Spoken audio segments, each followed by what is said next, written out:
오늘 우리에게 주시는 하나님의 말씀은 신약성경 마태복음 1장 18절로 25절 말씀입니다. 마태복음 1장 18절로 25절까지 말씀입니다. 주님의 말씀을 봉독합니다. 예수 그리스도의 나심은 이러하니라.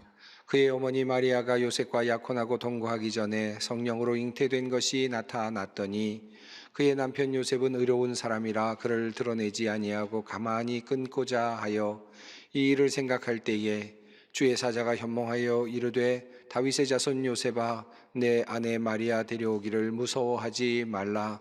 그에게 잉태된 자는 성령으로 된 것이라. 아들을 낳으리니 이름을 예수라 하라. 이는 그가 자기 백성을 그들의 죄에서 구원할 자이심이라 하니라.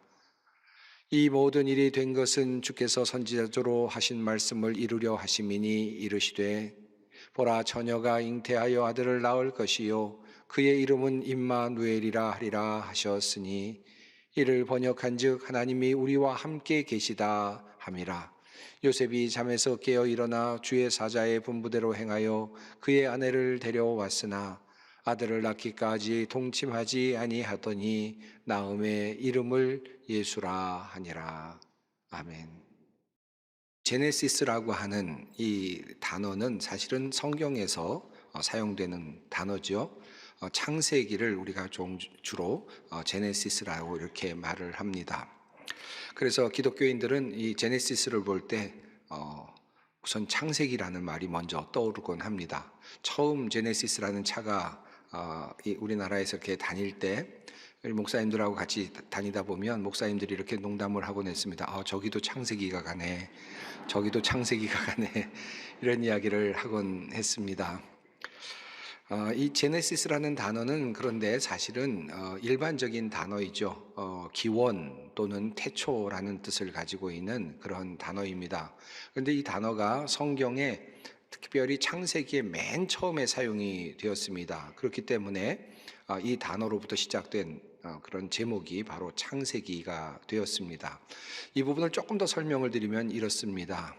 이 창세기에 나오는 히브리어 첫 단어는 베레시트라고 하는 단어입니다. 영어로는 in the beginning이라고 이렇게 해석이 되는데 맨 처음에, 태초에 라는 단어입니다.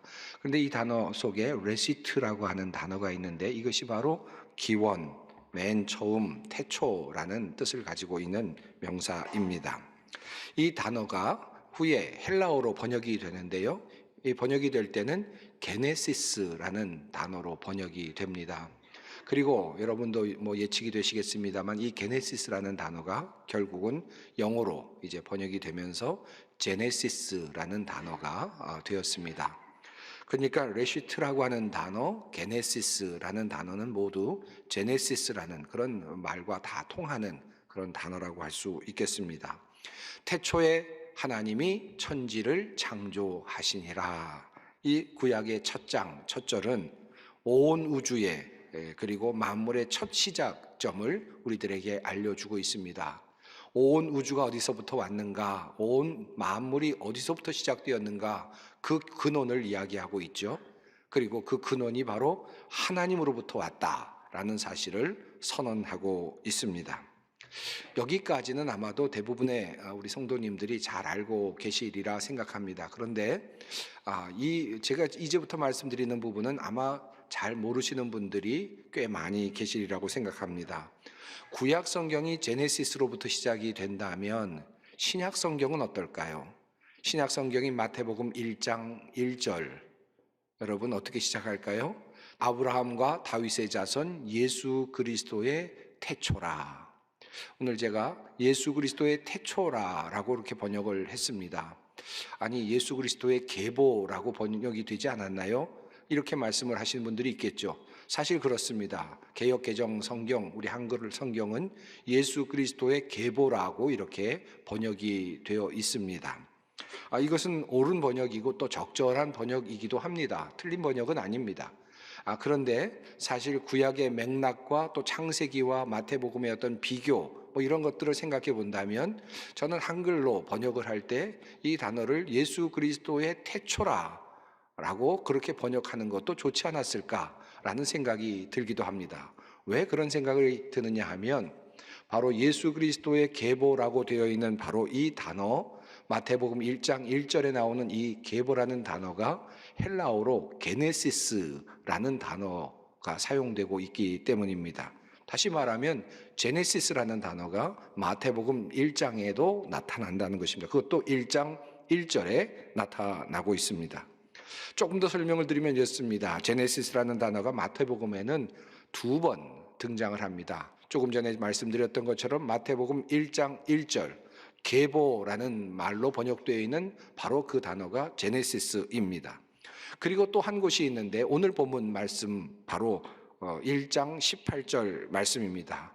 예수 그리스도의 나심은 이러하니라. 여기에도 어떤 시초 제네시스는 안 보이지만 사실 한글로 번역되어 있는 나심은이라는 이 표현이 제네시스입니다. 그래서 이 말을 조금 다르게 말하면 예수 그리스도의 태초 기원은 이러하니라 라는 말로 그렇게 바꿀 수가 있습니다. 여기에 제네시스라는 말이 게네시스라는 헬라어가 사용되고 있기 때문입니다. 자, 그러니까 영어로 제네시스에 해당되는 단어가 창세기 1장 1절에 나오고 있고 또 마태복음 1장 1절에도 나오고 있다고 할 수 있습니다. 흥미로운 그런 내용입니다. 사실 번역으로 본다면 잘 보이지 않는 그런 내용입니다. 특별히 한글 성경으로는 잘 와닿지가 않지만 원어로 보게 된다면 꽤나 실감나게 느껴질 만한 그런 내용이기도 합니다. 자, 우선 창세기 내용을 한번 생각을 해봅시다. 창세기는 이 세상의 기원에 대해서 이야기를 하고 있죠. 만물의 기원에 대해서 이야기를 하고 있습니다. 바로 만물의 제네시스에 대해서 이야기를 하죠.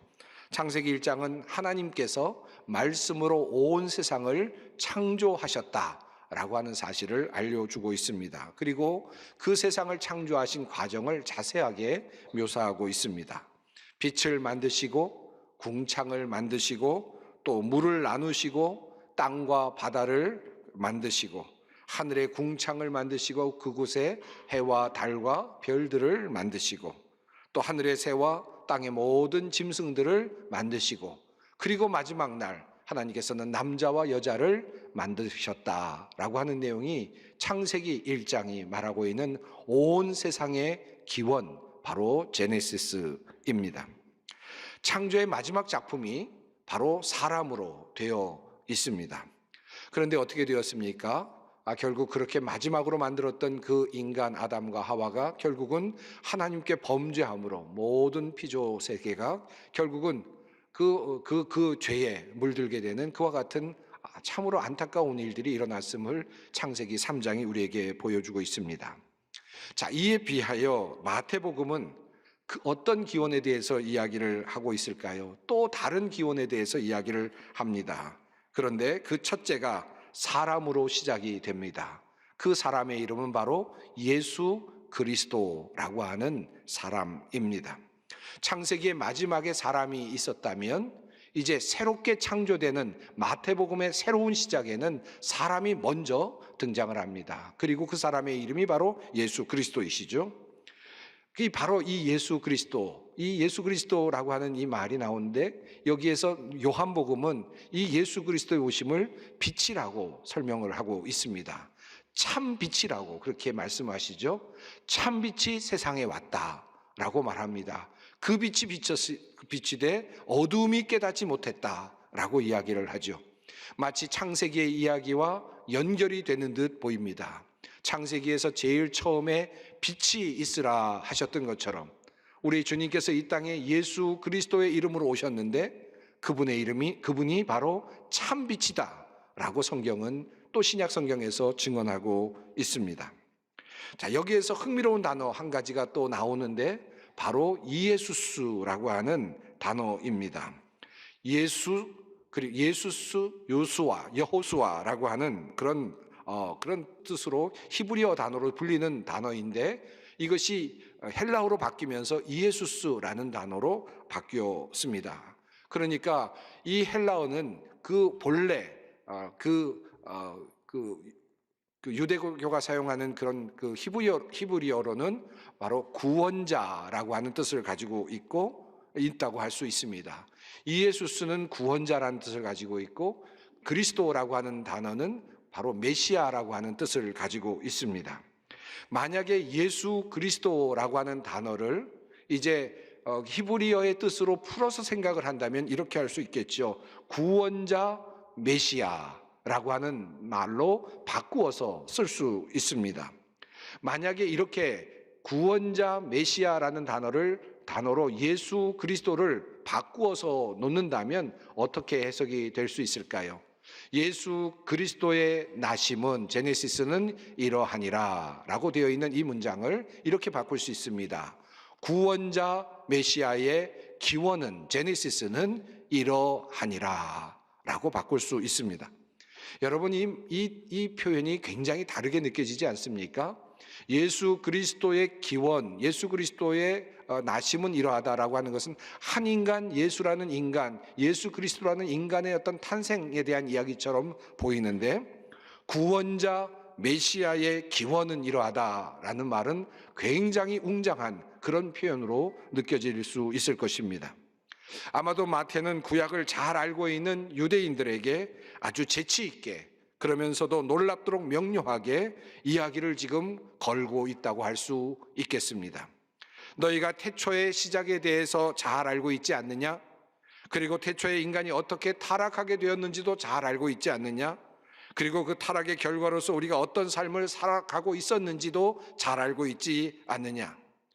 모든 인류의 시작, 모든 이 세상의 시작, 모든 우주의 시작에 대해서 너희가 잘 알고 있지 않느냐? 창세기를 통해서 너희가 잘 알고 있지 않느냐?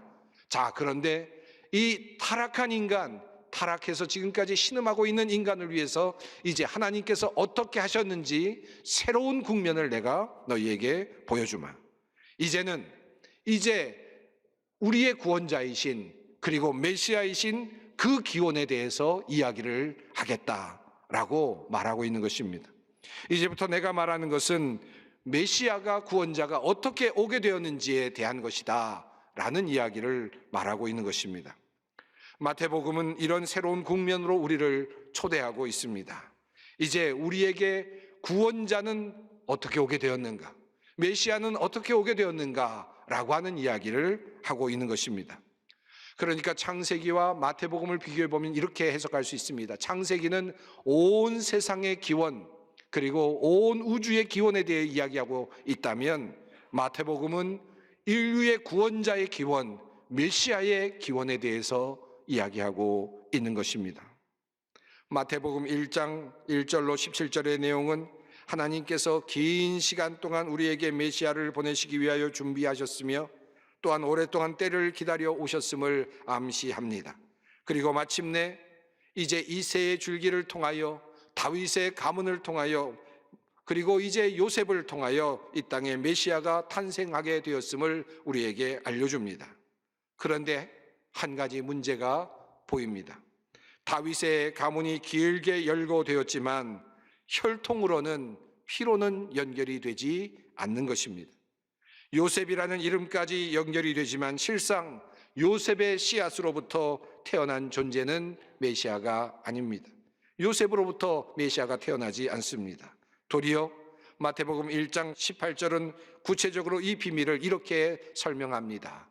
예수 그리스도의 나심은 이러하니라.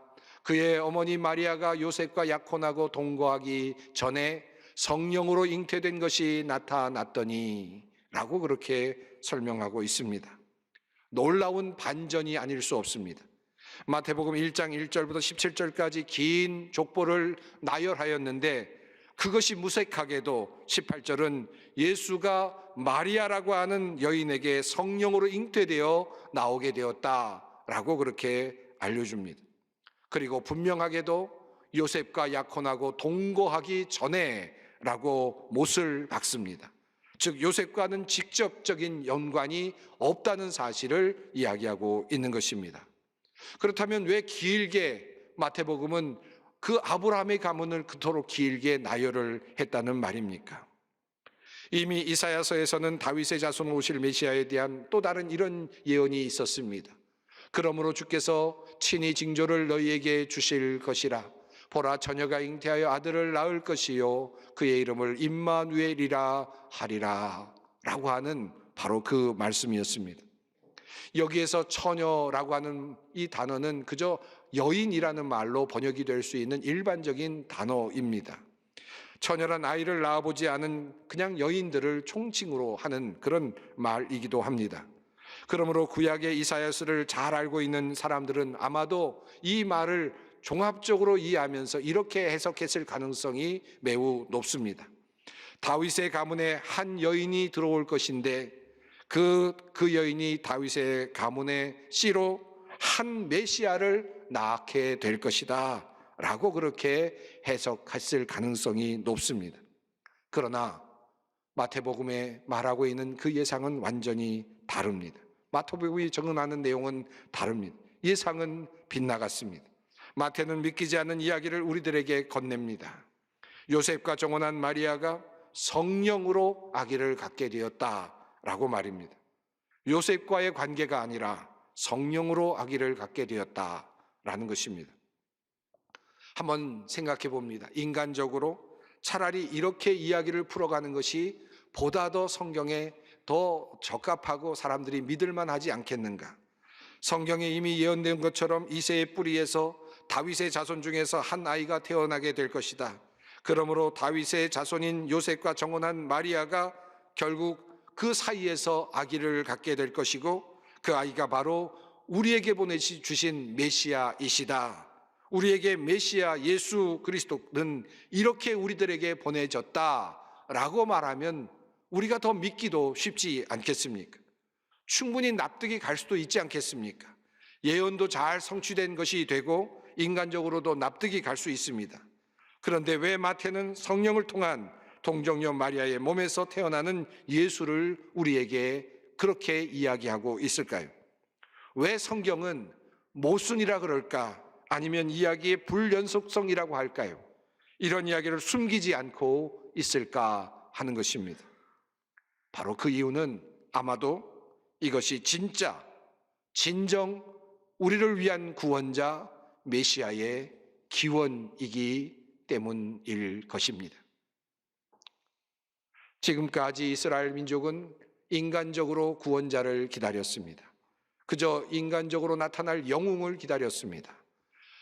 그저 다윗의 가문에서 나타날 또 다른 왕을 기다리고 있었습니다. 하나님께서 그들에게 그와 같은 왕, 새로운 왕, 이 모든 세상들을 다스리고 그리고 그들의 앞뒤에서 그들을 이끌어낼 만한 또 다른 한 인간의 왕, 그런 왕들, 영웅을 기다리며 또 기다렸을지 모릅니다. 하나님께서 그런 사람을 보내주실 줄 알았습니다. 그런데 알고 보니 정작 하나님께서 보내주신 바로 그 구원자는 다윗의 자손이 아닙니다. 알고 보니 사람의 아들이 아닙니다. 하나님께서 오셨다는 것입니다. 하나님 자신이 이 땅에 오셨다는 말씀입니다. 이것을 바로 마태복음은 우리들에게 증언하고 있습니다. 구약 성경은 그 사실을 우리들에게 정확하게 열어주지 않았습니다. 마태복음이 바로 그 사실을 우리에게 열어주고 있습니다.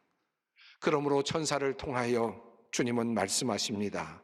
그의 이름을 임마누엘이라 하리라. 이 말의 뜻은 무엇입니까? 하나님이 우리와 함께 계시다라는 말씀입니다. 하나님께서 우리에게 구원자를 보내주셨는데 어떤 인간 중에서 한 사람, 건강한 사람, 특출난 사람, 지혜가 많은 사람, 총명한 사람, 그들 중에서 한 사람을 선택해서 마치 영웅을 보내듯이 우리들에게 구원자를 보내주신 것이 아니라는 사실을 우리에게 성경은 증언합니다. 그리고 하나님이 성령을 통하여 마리아의 몸에 들어가시고 그리고 마리아를 통하여 이 땅에 성육신 하셨음을 말씀하십니다. 하나님이 이제 우리와 함께 하신다. 하나님이 우리와 함께 계신다라고 말씀을 합니다. 얼마나 놀라운 말씀입니까? 그저 우리가 기다렸던 그저 우리들을 위한 구원자는 그저 한 인간 중에서 조금 나은 사람, 그런 사람들이라도 나와서 우리를 좀 도와주었으면 훌륭한 정치가가 나와서 우리를 좀 도와주었으면, 훌륭한 그런 또 사람들이 나와서 우리 문화를 이끌어 주었으면 하는 마음으로 영웅들을 기다려 왔는데, 하나님께서는 직접 손수 우리에게 오셔서, 하나님이 이 땅에 오셔서 우리의 구원자가 되시기로 작정하시고 우리를 위한 메시아가 되시기로 작정하셨다라고 하는 것 사실입니다. 이것이 바로 은혜입니다. 알파와 오메가이신 영원하신 하나님께서 바로 우리 같은 죄인들을 구원하시기 위하여 참 하나님, 참 사람이 되셨습니다. 이것이 바로 성육신의 비밀이기도 합니다. 우리는 이 비밀을 성육신이라고 말합니다. 그리고 이것이 바로 성탄의 비밀이기도 합니다. 마지막 대림절 우리가 성탄을 기다리면서 고백하는 바가 무엇입니까? 우리는 과연 무엇을 기다립니까? 우리를 위한 구원자, 절망과 고통의 굴레에 우리 어려운 이 삶 속에서 우리를 구원하실 바로 그분, 사망의 몸에서 누가 나를 구원해낼까? 라고 생각되는 바로 그 자리에서 바로 나를 구원해 주실 바로 그분, 우리가 기다리는 분은 바로 그분 아닙니까? 누가 이 사망의 몸에서 나를 구원할 것인가? 바로 이 고민과 이 절규가 대림절의 신앙입니다. 그런데 이 절망의 자리에 우리 주님께서 오셨습니다. 이것이 바로 성탄입니다. 누구를 보낸 것이 아닙니다. 어떤 대리자를 보낸 것이 아닙니다. 하나님이 스스로 이 땅에 성령을 통하여 임하셨습니다. 성탄은 그러므로 온 우주보다 크신 하나님께서 친히 약속을 지키시기 위하여, 내가 너를 구원하겠다라고 하는 그 약속을 지키시기 위하여 인간이 되신 것을 기뻐하는 날입니다. 오늘 우리를 하시는 구원자가 되시기 위하여 친히 성육신 하신 것을 기억하는 날이고 기뻐하는 날입니다. 하나님께서 우리에게 오셨습니다. 임마누엘, 어떤 다른 이가 아닌 이 온 세상을 창조하신 하나님, 온 세상을 운행하시는 그 하나님이 이제 나와 함께 하십니다. 그러므로 기뻐하십시다. 그분은 하나님의 아들이시며 진정 하나님이십니다. 임마누엘, 하나님이 진실로 우리와 함께 하십니다. 이것이 우리에게 오신 구원자 메시아의 기원입니다. 기도하겠습니다. 하나님, 우리에게 참 하나님이신 우리의 구원자 예수 그리스도를 보내주심을 감사드립니다. 아브라함부터 이어지는 긴 족보를 따라 주님의 구원 계획이 치밀하게 이루어졌음을 깨닫습니다. 또한 성령을 통하여 우리가 상상하지 못하던 방법으로 인간의 방식과 차원을 넘어 참 구원자 메시아이신 우리 구주 예수께서 오셨음을 성경을 통해 배웠습니다. 감사와 기쁨을 누립니다. 참 하나님이신 우리 구원자 예수 그리스도를 아기의 모습으로 받았던 마리아처럼, 그리고 이해되지 않지만 믿음과 순종함으로 아기 예수를 자신의 아들로 친히 받았던 요셉처럼 오늘 우리도 믿음과 순종으로 그리고 겸손함으로 아기 예수를 우리의 마음속에 모시게 하옵소서. 참 하나님 그분을 우리 안에 모시게 하옵소서. 예수님의 이름으로 기도드립니다. 아멘.